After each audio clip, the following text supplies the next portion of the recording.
Hello friends, நம்ம skin ரொம்பவும் கலராக இருக்கணும்னு பெண்கள் எல்லோருக்கும் ரொம்ப ஆசை இருக்கும். கலராக இருந்தாலுமே இன்னுமே கலர் கூடணும்னு நம்ம ஆசைப்படுவோம். சில பேருக்கு பார்த்திங்கன்னா முதல்ல நல்லா கலராக இருந்திருப்பாங்க. அதுக்கப்புறம் நாட்கள் போக போக வெயிலில் போகிறது, அதுக்கப்புறம் ஸ்கின்னை ரொம்ப பராமரிக்காமல் இருந்ததுனால ஸ்கின் டேமேஜ் ஆகி கருப்பாக மாறி இருக்கும். இப்படிப்பட்ட சூழ்நிலையில் நம்ம பிரைட் ஆகணுங்கிறதுக்காக கடைகளில் போய் நம்ம ஃபேஸ் க்ரீமெல்லாம் வாங்கி யூஸ் பண்ணியிருப்போம். அதுவும் தற்சமயத்துக்கு தான் கொஞ்சம் கலர் கொடுக்கும். அதுக்கப்புறம் இருந்த கலருமே நமக்கு போயிடும். இப்படிப்பட்ட பிரச்சனைகள்லேருந்து நம்ம விடுபடணும்னா நாம் நம்ம சாப்பிட்ற உணவுகளை மாற்றணும். நம்ம ரத்தத்தில் கழிவுகள் அதிகமாக இருந்தால் நம்ம ஸ்கின் கண்டிப்பாக டேமேஜ் ஆகும். நம்ம முதல்ல நம்ம உடலில் இருக்க கழிவுகளை நீக்கி அதுக்கப்புறமா நம்ம நல்ல ஃபுட்டாக சாப்பிட்டா நம்ம ஸ்கின் பளபளப்பாக மாறும். இதை நம்ம நேரடியாக பார்க்கலாம். எந்தெந்த உணவுகளை சாப்பிட்டா நம்ம ஸ்கின் பிரைட் ஆகுங்கிறத பார்க்கலாம். ஃபஸ்ட்டில் நாம் பிளட்டை டிடாக்ஸ் பண்ணணும். பிளட்டை சுத்தம் பண்ணால் மட்டும்தான் நம்ம ஸ்கின் கிளியர் ஆகும். காலையில் எந்திரிச்சதும் நம்ம ஒரு கிளாஸ் தண்ணியில் ஒரு துண்டு இஞ்சியை வெட்டி போட்டு அதை கொதிக்க வச்சு காலையில் குடிக்கலாம். இது பெஸ்ட்டு டிடாக்ஸாக இருக்கும். அதுக்கப்புறம் மஞ்சள் கலந்த தண்ணீர் குடிக்கலாம். அப்புறமா பட்டை, கிராம்பு, லவங்கம், வெந்தயம், மின்டிலை இதெல்லாம் ஒரு கிளாஸ் தண்ணியில் போட்டு கொதிக்க வச்சு இதை நம்ம குடிச்சிட்டு வரலாம். டெய்லி காலையில் இந்த ட்ரிங்க்ஸை குடிச்சிட்டு வரணும். ஒரு 3 மந்த்துக்கு நீங்கள் குடிச்சிட்டு வரணும். அதுக்கப்புறம் நாம் எந்தெந்த உணவுகளை சாப்பிட்டா நம்ம ஸ்கின் க்ளோ ஆகுங்கிறத பார்க்கலாம். ஃபஸ்ட்டு டெய்லி காலையில் நம்ம 2 ஸ்பூன் நெய் எடுத்து உருக்கி அதை வெறும் வயிற்றுலேயே நம்ம சாப்பிட்டு வரணும். அதுக்கப்புறம் ஒரு கிளாஸ் வார்ம் வாட்டர் எடுத்து குடிச்சிட்டு ஒரு 10 நிமிஷமாவது நம்ம வாக்கிங் பண்ணணும். இதை நம்ம தொடர்ந்து பண்ணுறது மூலமாக நம்ம ஸ்கின் க்ளோ ஆகும்.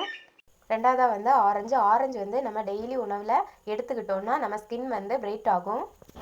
இதில் உள்ள விட்டமின் சி சத்து நம்ம ஸ்கின்னில் உள்ள டெட் செல்ஸ் எல்லாம் ரிமூவ் பண்ணி நம்ம ஸ்கின்னை பிரைட்டாக வச்சுருக்க ஹெல்ப் பண்ணுது. ஆரஞ்சில் வைட்டமின் சி இருக்கிறதுனால நம்ம சூரிய ஒளினால் ஏற்பட்ட கருமை நீங்கிறதுக்கு இந்த விட்டமின் சி சத்து பயன்படும். ஆரஞ்சு மட்டும் இல்லைங்க, நெல்லிக்காய், கொய்யாக்காயிலையும் விட்டமின் சி சத்துக்கள் நிறைஞ்சிருக்கு. மூணாவது கேரட் அண்ட் தக்காளி.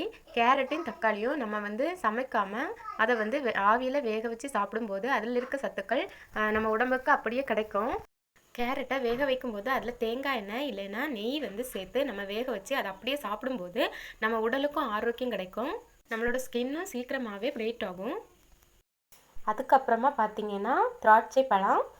திராட்சை பழத்தை நீங்கள் உலர் திராட்சையாகவும் எடுக்கலாம், இல்லைன்னா ஃப்ரெஷ்ஷாகவும் எடுக்கலாம். இதில் நிறைய ஆன்டி ஆக்சிடென்ட் இருக்குது. பழங்கள்லேயே ஸ்கின்னுக்கு ஏற்ற பழம்னா இந்த திராட்சை பழம் தாங்க. இந்த பழத்தை ஜூஸாகவும் எடுத்துக்கலாம். இதில் ஸ்கின்னுக்கு தேவையான அவ்வளோ சத்துக்கள் நிறைய இருக்குங்க. முந்தின நாள் இரவு நம்ம உலர் திராட்சையை 1 கப் தண்ணியில் ஊற வச்சு காலையில் வெறும் வயிற்றில் அந்த ஊறின தண்ணியோட இந்த திராட்சை பழத்தை சாப்பிட்டுட்டு வந்தீங்கன்னா நம்ம ஸ்கின் ஒரு 2 மாதத்துலேயே சூப்பராக க்ளோயிங் ஆகுறத நம்ம பார்க்கலாம். நம்ம ஸ்கின் சீக்கிரமாக டேமேஜ் ஆகுறதுக்கு தோல் வறட்சி தான் காரணம். இந்த தோல் வறட்சி நீக்கிறதுக்கு வெள்ளரிக்காய் முக்கிய பங்கு வகிக்குது. வெள்ளரிக்காயில் இருக்கிற அதிகப்படியான நீர்ச்சத்து நம்ம உடல் உஷ்ணத்தை தணித்து நம்ம உடம்பை குளிர்ச்சியாக வச்சுக்க உதவும். இதில் இருக்கக்கூடிய மினரல் நம்ம ஸ்கின்னை நேச்சுரலாகவே க்ளோவிங் ஆக்கி கொடுக்கும். தினமும் வெள்ளரிக்காய் சாப்பிட்றதுனால நம்ம தோல் வறட்சி இல்லாமல் ஈரப்பதமாகவே இருக்கும். அதுக்கப்புறம் பார்த்திங்கன்னா கொழுப்பு நிறைந்த மீன்கள். கொழுப்பு நிறைந்த மீன்களில் ஒமேகா 3 ஃபேட்டி ஆசிட் நிறைய இருக்கும். இந்த ஒமேகா 3 ஃபேட்டி ஆசிட் நம்ம வெயிலில் போகிறதுனால ஏற்பட்ட கருமையை போக்குறதுல ரொம்ப உதவியாக இருக்கும்.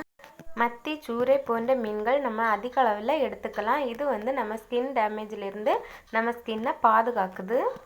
அதுக்கப்புறம் பார்த்திங்கன்னா முட்டை மற்றும் தயிரை நம்ம அடிக்கடி உணவில் சேர்த்துக்கணும். முட்டையில் பார்த்திங்கன்னா சல்ஃபர் மற்றும் பயோட்டிக் சத்துக்கள் இருக்குது. முட்டையின் உள் இருக்கக்கூடிய மஞ்சள் கருவில் நம்மளுடைய ஸ்கின்னுக்கு தேவையான அனைத்து சத்துக்களும் இருப்பதனால அடிக்கடி நாம் முட்டையை உணவில் சேர்த்துக்கொள்ளணும். முட்டையை அடிக்கடி நம்ம உணவில் எடுத்துக்கும் போது நமக்கு மெலானின் உற்பத்தி குறைவாகவும் கொலாஜின் உற்பத்தி அதிகமாகவும் கிடைக்குது. எனவே முட்டையை அடிக்கடி நம்ம உணவில் சேர்த்துக்கொள்ளலாம். அதுக்கப்புறமா நம்ம அடிக்கடி தயிரை எடுத்துக்கும் போது நம்ம குடலில் இருக்கக்கூடிய கெட்ட பாக்டீரியாக்கள், கழிவுகள் அகற்றப்பட்டு நம்ம ரத்தமும் குடலும் சுத்திகரிக்கப்படுது. நம்ம ரத்தமும் குடலும் சுத்தமாக இருந்தாவே நம்ம ஸ்கின் கிளியராக இருக்கும். தயிரில் லாக்டிக் ஆசிட் இருக்குது. இந்த லாக்டிக் ஆசிட் நம்ம தோலை இளமையாக வச்சுருக்கவும் பிரைட்டாக வச்சுருக்கவும் உதவுது.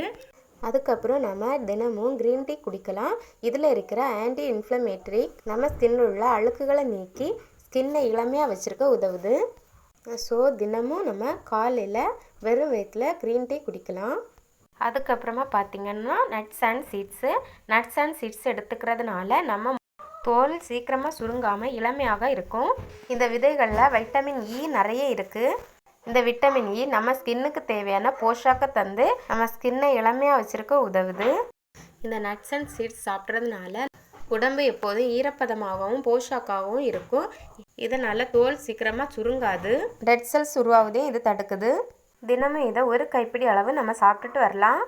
நான் சொன்ன இந்த உணவுகளை நீங்கள் தினமும் உணவில் சேர்த்து கொண்டீங்கன்னா உங்கள் ஸ்கின்னும் பளபளப்பாக மாறுவதை நீங்களே பார்க்க முடியும். வீடியோ பிடிச்சிருந்தா லைக் பண்ணுங்கள், ஷேர் பண்ணுங்கள், சப்ஸ்கிரைப் பண்ணுங்கள். தேங்க்யூ.